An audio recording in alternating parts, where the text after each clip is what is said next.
മഹാലക്ഷ്മി സീരിയലിൻ്റെ പുതിയൊരു എപ്പിസോഡിലോട്ട് എല്ലാവർക്കും സ്വാഗതം. അങ്ങനെ ഉണ്ണിയെയും വാമദേവനെയും ഞെട്ടിച്ചുകൊണ്ട് അവിടെ പുതിയൊരാളെ മാനേജറായിട്ട് നിയമിക്കുന്നുണ്ട്.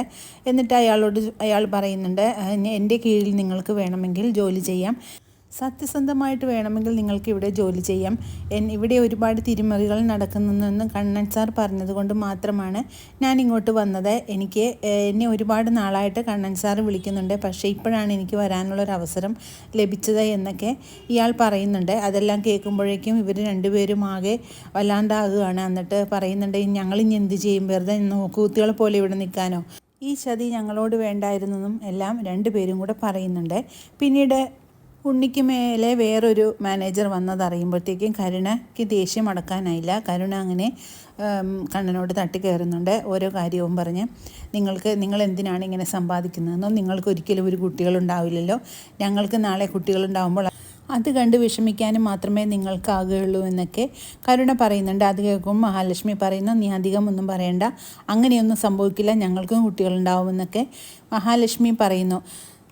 എനിക്ക് നിങ്ങളുടെ അടിമയായിട്ട് ഇവിടെ ജീവിക്കേണ്ട ആവശ്യമൊന്നുമില്ല. എനിക്ക് എൻ്റെ അച്ഛൻ നല്ലൊരു വീടുണ്ടാക്കിയിട്ടുണ്ട്, അവിടെ പോയി നിന്നാലും എൻ്റെ കാര്യങ്ങൾ ഭംഗിയായിട്ട് നടക്കുമെന്നും എനിക്ക് പണത്തിന് യാതൊരുവിധ ബുദ്ധിമുട്ടും ഉണ്ടാകില്ല എന്നൊക്കെ കരുണ വളരെ അഹങ്കാരത്തോടുകൂടി പറയുന്നുണ്ട്. അത് കേൾക്കുമ്പോൾ കണ്ണൻ പറയുന്നുണ്ട്, അധികമൊന്നും അഹങ്കരിക്കേണ്ട, ഇതൊക്കെ ഒരു നിമിഷം കൊണ്ട് മാറി മറിയാൻ പറ്റുന്നതേ ഉള്ളൂ, അതുകൊണ്ട് നീ അധികമൊന്നും പറയണ്ട. പിന്നെ നീ മഹാലക്ഷ്മിയെ എപ്പോഴും കുറ്റപ്പെടുത്തുന്നത് എനിക്കത് തിരിച്ചു പറയാൻ അറിയാൻ പാടില്ലഞ്ഞിട്ടല്ല, പക്ഷേ നിൻ്റെ വയറ്റിലൊരു കുഞ്ഞുണ്ടെന്നും അതുകൊണ്ട് മാത്രമാണ് ഞാൻ ഇതൊക്കെ സഹിക്കുന്നതെന്നും പിന്നെ മഹാലക്ഷ്മിയുടെ അനിയത്തി ആയതുകൊണ്ട് മാത്രമാണ് ഒന്നും പറയാത്തതെന്നും കണ്ണൻ പറയുന്നു. അത് കേൾക്കുമ്പോഴത്തേക്കും കരുണയ്ക്ക് വളരെ ദേഷ്യമാകുന്നുണ്ട്. അങ്ങനെ കരുണ അവിടെ നിന്നും ഇറങ്ങി കരുണാലയത്തോട്ട് പോകുന്നുണ്ട്.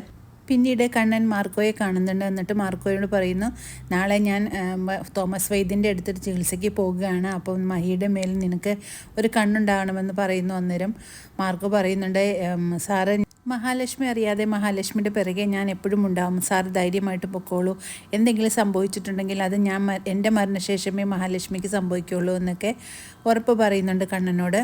പിന്നീട് സീമന്തിനി മഞ്ജുവിനോടായിട്ട് പറയുന്നുണ്ട്, ഉണ്ണിയുടെയും വാമദേവൻ്റെയും ജോലിയിൽ സ്ഥാനക്കയറ്റം കുറഞ്ഞതിൻ്റെ കാര്യങ്ങളൊക്കെ. അപ്പോഴേക്കും മഞ്ജു പറയുന്നുണ്ട്, അതിൻ്റെയൊക്കെ കാരണം അവർ തന്നെയാണ്, അവരുടെ അഴിമതിയെല്ലാം കണ്ണേട്ടൻ കണ്ടുപിടിച്ചത് കൊണ്ട് മാത്രമായിരിക്കും അവരെ ജോലിയിൽ നിന്നെല്ലാം അവരുടെ സ്ഥാനങ്ങളിൽ നിന്നെല്ലാം അവരെ പിരിച്ചു വിട്ടതെന്നൊക്കെ പറയുന്നുണ്ട്. അത് കേൾക്കുമ്പോൾ സീമന്തിനി പറയും, നീ എന്താണ് ഇപ്പോൾ ഇങ്ങനെയൊക്കെ സംസാരിക്കുന്നത്, നിനക്കൊരു സമയത്ത് കണ്ണനെയും മഹാലക്ഷ്മിയും കാണാൻ പാടില്ലാത്തതായിരുന്നല്ലോ, പിന്നെ ഇപ്പോൾ പെട്ടെന്ന് എന്താണ് അവരുടെ അടുത്തൊരു അടുപ്പം തോന്നുന്ന കാരണമെന്നൊക്കെ സീമന്തിന് ചോദിക്കുന്നു. അപ്പോൾ മഞ്ജു പറയുന്നുണ്ട്, കണ്ണേട്ടൻ വെറുതെ ഒന്നും ഒരാളെ പിരിച്ചുവിടില്ല, തക്കതായ കാരണങ്ങളില്ലാതെ കണ്ണേട്ടൻ അങ്ങനെയൊന്നും ചെയ്യത്തില്ല എന്ന് പറയുന്നുണ്ട്. അന്നേരം ഒരുപാട് ഉണ്ടാക്കിയിട്ടുണ്ടല്ലോ അമ്മാവൻ, പിന്നെ ഇനി ഇപ്പോഴും തന്നെ ഒരു കരച്ചിലെന്നൊക്കെ മഞ്ജു ചോദിക്കുന്നുണ്ട്. പിന്നീട് മാർക്കോ സാഗറിനോട് പറയുന്നുണ്ട്, നീ ഇപ്പോൾ മഞ്ജുവിനെ മെസ്സേജ് അയച്ചിട്ട് കാര്യങ്ങളൊക്കെ അന്വേഷിക്കാൻ പറയുന്നുണ്ട്. അത് കേൾക്കുമ്പോഴത്തേക്കും സാഗറിന് വളരെ സന്തോഷമാകുന്നു. അങ്ങനെ സാഗർ ഉടനെ തന്നെ മഞ്ജുവിന് മെസ്സേജ് അയക്കുകയാണ്, ഉറങ്ങിയോ എന്നൊക്കെ ചോദിച്ചുകൊണ്ട്. ഉടനെ തന്നെ മഞ്ജുവിൻ്റെ റിപ്ലൈ വരുന്നുണ്ട്, ഞാൻ ഉറങ്ങിയിട്ടില്ല എന്നൊക്കെ. അപ്പോൾ അതെല്ലാം പറഞ്ഞുകൊണ്ട് തന്നെ മാർക്കോ സാഗറിനെ കളിയാക്കുന്നുണ്ട്. പക്ഷേ സാഗറിനാണെങ്കിൽ വളരെ മനസ്സുകൊണ്ട് സന്തോഷിക്കുന്നുണ്ട്. എത്രയും പെട്ടെന്ന് മഞ്ജു തൻ്റേതാകാനുള്ള ശ്രമമാണ് സാഗർ നടത്തിക്കൊണ്ടിരിക്കുന്നത്. അങ്ങനെ ഓരോരുത്തർക്കുള്ള ഓരോ തരത്തിലുള്ള തിരിച്ചടികളെല്ലാം സംഭവിച്ചുകൊണ്ടിരിക്കുകയാണ് മഹാലക്ഷ്മി സീരിയലിൽ.